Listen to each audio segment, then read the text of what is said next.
Hola a todos, soy Carlos Urrunaga. Estamos con el profesor Daniel Salas aquí en 360 segundos de Centrum Católica. Daniel, estamos en el mes de febrero, marzo, época de inmensos gastos escolares. Así es. Y suena hasta un tema de contradicción constitucional, ¿no? Época de gastos escolares en una constitución que dice que la educación es gratuita. Así es. ¿Es gratuita la educación en el Perú? Es una pregunta extraña, ¿no? Claro, legalmente, constitucionalmente es gratuita y efectivamente hay colegios gratuitos o medianamente gratuitos porque uno tiene que comprar de todas maneras los materiales, ¿no es cierto?, para sus hijos. Pero yo creo que los peruanos nos hemos mal acostumbrado o alguien nos ha mal acostumbrado a creer que uno tiene que pagar por la educación básica. Si nos retrocedemos hace 50, 60 años no era así, digamos, nuestros padres, nuestros abuelos se educaron en escuelas públicas, grandes políticos, profesionales, ingenieros se graduaron en escuelas públicas.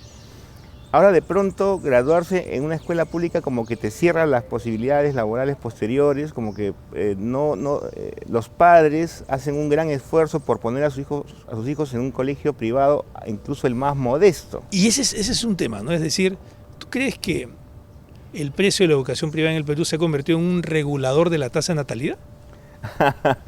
Eso es posible verlo de esa manera, porque efectivamente, bueno, mi padre era una familia de 8 hermanos, mi madre también, las familias de nuestros abuelos eran grandes, y ahora lo común es tener 1, 2, 3 hijos. Yo no conozco familias de más de 3 hijos ahora, creo que muy pocas. Por supuesto, eso se debe a que la expectativa de vida ha aumentado, de manera que si uno tiene 3 hijos, los 3 hijos van a sobrevivir y van a llegar adultos, a diferencia de hace 50 años. Pero también se debe a los enormes costos que implica tener cada niño y el tema escolar es uno de ellos. Voy a parafrasear a Zabalita, ¿no? Pero sí, de una manera más educada. ¿Cuándo se fregó la educación pública en el Perú? Esa es una pregunta difícil de responder. Creo que hasta la época de Odría, hay que reconocer que con Odría se hicieron grandes esfuerzos por mantener escuelas públicas de calidad, ¿no es cierto?, que las grandes unidades escolares.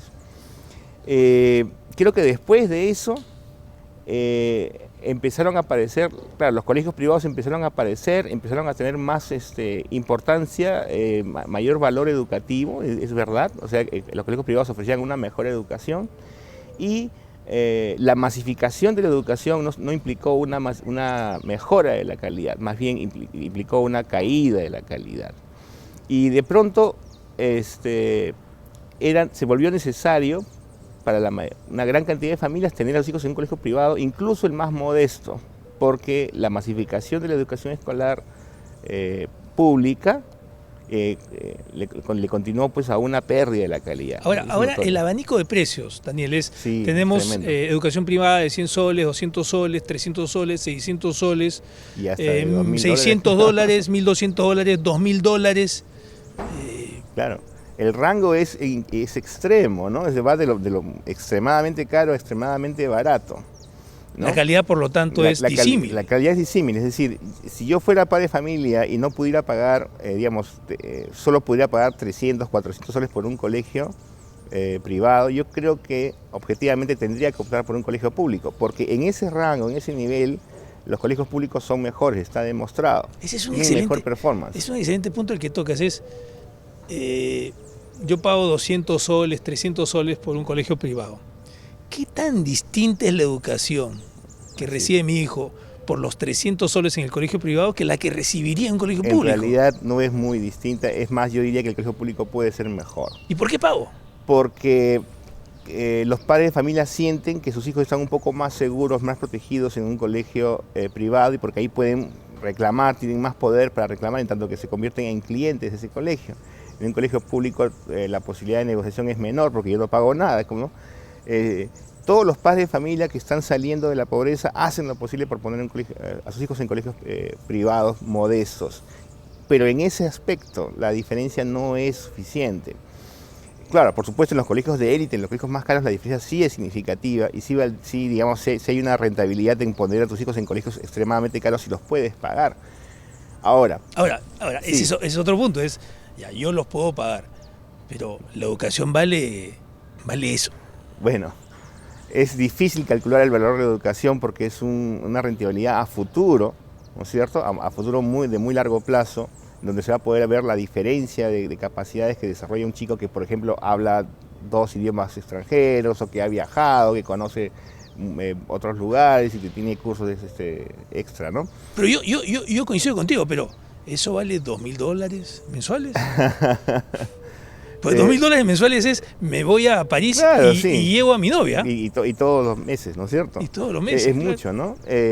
Ahora, en los países, digamos, del primer mundo, eso no es así, ¿no? O sea, nosotros los peruanos vemos eso como algo natural, que la gente pague la educación que pueda pagar. En los países del primer mundo, la educación es pública, y la educación es pública para todos, ¿ya? Incluyendo gente muy rica, políticos, gente importante, empresarios ponen a sus hijos en escuelas públicas.